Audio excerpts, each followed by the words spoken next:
Olá, caros amigos. Eu sou Gabriel Velasquez e este é o canal O Espiritualista. Hoje trago a vocês a carta psicografada da inesquecível atriz e cineasta Norma Bengel, uma das mulheres mais corajosas e talentosas que nosso cinema já viu. Esta mensagem traz grandes revelações sobre o que existe por trás da fama e os momentos de solidão que ela enfrentou, coisas que o grande público mal poderia imaginar sobre a vida de uma estrela deste porte. O relato é tocante e pode até mesmo mudar a forma como enxergamos o glamour artístico e a realidade espiritual. Acredito que vocês ficarão chocados com a profundidade deste depoimento. Esta carta foi psicografada pelo médium Carlos Eduardo Menezes, no Centro Espírita São Judas Tadeu, na cidade de Ribeirão Preto, São Paulo. Antes de seguirmos para a psicografia, quero fazer um pedido especial a você que enfrenta dificuldades na saúde, na vida financeira ou tem um ente querido necessitando de orações. Deixe seu nome completo nos comentários. Nesta sexta-feira, estaremos reunidos em nosso Centro Espírita em um momento de fé, pedindo pela sua cura, proteção e libertação. Agora, vamos à psicografia. Amados irmãos, boa noite. A sessão de hoje se reveste de uma luz especial, banhada pela misericórdia do Pai que nunca nos desampara, e é com o coração trêmulo de emoção, mas repleto de uma serenidade conquistada, que peço permissão para guiar a mão deste medianeiro amigo e trazer notícias de onde estou, de quem sou agora, despida das máscaras de celuloide e da vaidade que tantas vezes nos cega na carne. Sou eu, ou melhor, sou aquela que vocês conheceram como Norma, a mulher que desafiou o tempo, que expôs o corpo e a alma nas telas, que gritou quando exigiam silêncio, mas que, ao fim da jornada, se viu pequena diante da grandeza da vida verdadeira. Escrevo não para falar de glórias passadas, pois essas ficaram como poeira nas estradas do mundo, mas para falar da travessia, do amor que purifica e do amor que resgata, na esperança de que minhas palavras sirvam de bálsamo a algum coração aflito que hoje me escuta nesta casa de oração. A memória do meu desenlace ainda vive em mim, não como um trauma, mas como uma lição sagrada que jamais esquecerei. Os últimos dias no Rio de Janeiro foram marcados por uma neblina densa. O corpo, aquela ferramenta que tanto cultuei e que foi instrumento da minha arte, tornara-se um fardo pesado, uma gaiola de ossos frágeis e respiração curta. O câncer, meus irmãos, não é apenas uma enfermidade da carne. Ele é, muitas vezes, uma drenagem necessária de energias que acumulamos e que precisam ser expurgadas para que o espiritual se voe mais leve. Eu sentia o ar faltar, uma agonia que parecia rasgar o peito, como se eu estivesse submersa em um oceano gelado sem conseguir alcançar a superfície. Havia tubos, vozes distantes de médicos, o cheiro característico de éter e a frieza dos lençóis hospitalares. Mas o que mais me doía não era a dor física, por mais terrível que fosse, e sim a solidão da alma. Naquele dia 9 de outubro, a luz do quarto foi diminuindo, não porque o sol se punha lá fora, mas porque meus olhos físicos já não respondiam. Sentia um medo avassalador. Onde estava a coragem da Norma que enfrentou plateias e censores? Onde estava a altivez da musa? Ali, no leito de morte, eu era apenas uma menina assustada diante do desconhecido.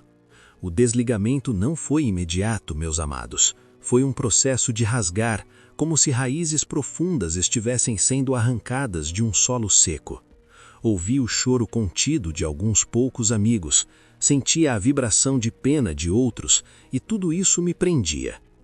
Quando o último suspiro veio, não houve silêncio, mas um estrondo mental. Vi-me fora do corpo, mas ainda colada a ele, observando aquela carcaça inerte que já não me servia. Tentei gritar: "Eu estou aqui, não me cubram!" Mas ninguém me ouvia. A cegueira espiritual tomou conta de mim e, de repente, o quarto de hospital desapareceu. Fui tragada por um turbilhão cinzento. Não fui imediatamente para a luz e digo isso com a humildade de quem reconhece seus erros. Minha mente, ainda muito presa às mágoas, às disputas financeiras do fim da vida, ao sentimento de injustiça e ao apego à imagem que eu tinha de mim mesma, me arrastou para zonas de penumbra. O que vocês chamam de umbral, irmãos, nada mais é do que o reflexo externo do que trazemos por dentro. Eu caminhei por vales de sombras onde o vento soprava murmúrios de acusações. Eu via cenas dos meus filmes se misturarem com momentos de orgulho ferido. Sentia frio, um frio que penetrava na essência do meu perispírito, e uma fome que não era de pão, mas de compreensão. Eu chorava, e minhas lágrimas pareciam queimar meu rosto. Deus, por que me abandonaste? Eu perguntava, repetindo o drama de tantos que desencarnam sem o preparo da fé raciocinada. Não sei quanto do tempo de vocês eu vagueei nessa região de introspecção dolorosa. Pareciam séculos, embora talvez fossem apenas dias ou semanas. A solidão era a minha única companheira, e a cadeira de rodas que me aprisionou nos últimos anos na Terra parecia ainda estar presa ao meu corpo espiritual, pois eu me arrastava com dificuldade, sentindo o peso das minhas próprias criações mentais. Foi então que, exausta, prostrada em uma pedra fria daquela paisagem desoladora, fiz a única coisa que me restava: orei. Não rezei com palavras decoradas, mas com um grito que vinha das entranhas do meu ser. Pedi misericórdia, pedi paz, pedi para ser apenas Norma, filha de Deus, e não mais a estrela que o mundo consumiu. Foi nesse instante de rendição que a neblina começou a se dissipar. Uma luz suave, de um azul celeste indescritível, começou a romper o teto de nuvens chumbadas. Uma melodia, suave como o vento nas árvores, chegou aos meus ouvidos, calando os gritos lamentosos que eu ouvia ao longe. E no meio dessa luz, vi uma silhueta se aproximando. Um homem de porte elegante, com um sorriso que eu conhecia bem, estendia a mão para mim. A princípio não acreditei. Apertei os olhos, achando que minha mente pregava peças, mas a vibração de amor que emanava dele era inconfundível.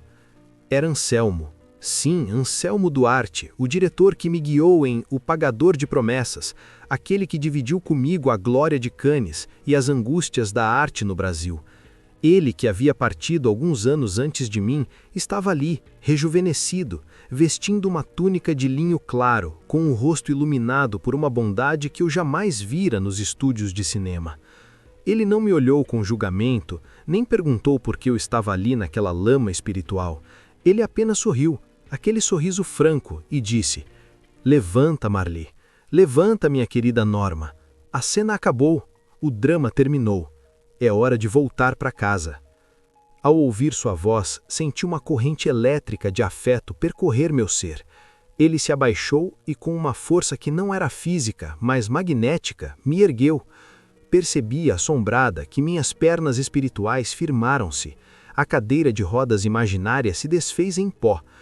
Anselmo me abraçou, e naquele abraço eu senti o perdão de todas as nossas desavenças artísticas, de todas as disputas de ego que permeiam o mundo do espetáculo. Ele estava acompanhado de 2 enfermeiros espirituais, seres de luz que me ampararam. Fui colocada em uma espécie de maca flutuante, muito diferente das macas hospitalares da Terra. Esta parecia feita de tecidos de luz e espuma de nuvens. Fomos levados em uma velocidade vertiginosa, subindo, deixando para trás os vales de lamento. Aos poucos a paisagem mudou. O cinza deu lugar a um verde vibrante. Cores que eu não sabia nomear surgiram no horizonte. Chegamos a uma grande cidade, uma colônia espiritual de beleza arquitetônica que faria os maiores cenógrafos da Terra chorarem de emoção. Havia jardins suspensos, fontes de águas cristalinas que emitiam música ao cair, e pássaros de plumagens radiantes. Fui levada para um pavilhão hospitalar chamado Casa de Maria, um local dedicado à recuperação de artistas e comunicadores que chegam desequilibrados do plano físico. O tratamento foi longo e amoroso. Durante meses, fui submetida a banhos de luzes coloridas para limpar as crostas que o câncer e a quimioterapia haviam deixado em meu corpo sutil. mas a maior cura foi a da mente.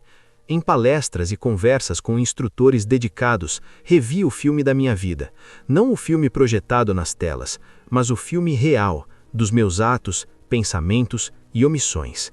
Vi onde o orgulho me feriu, onde a vaidade me desviou, mas também vi onde o meu amor pela arte ajudou a despertar consciências.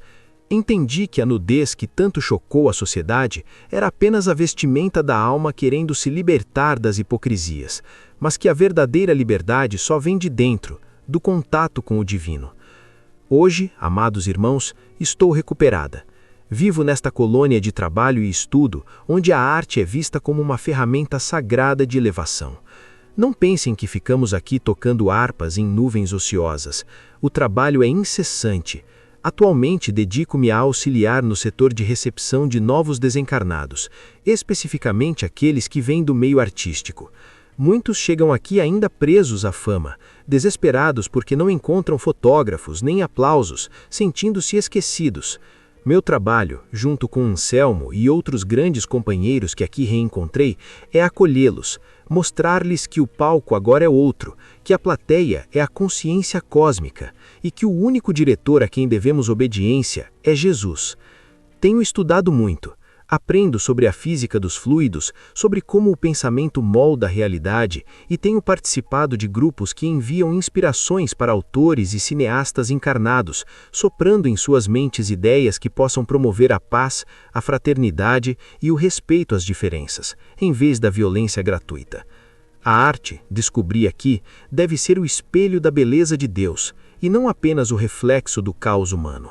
Sinto-me pela primeira vez verdadeiramente útil. Não sou mais a musa, sou uma servidora. Minhas pernas, antes trôpegas, agora correm nos jardins da colônia, levando mensagens e auxílio. Meus pulmões, antes corroídos, agora respiram a brisa perfumada da esperança. Olho para trás e vejo a Norma da terra com carinho, como quem olha para uma irmã mais nova e impetuosa. Não me arrependo da ousadia, pois ela era necessária para quebrar grilhões de uma época, mas me arrependo das vezes em que deixei o amor de lado para alimentar o ego.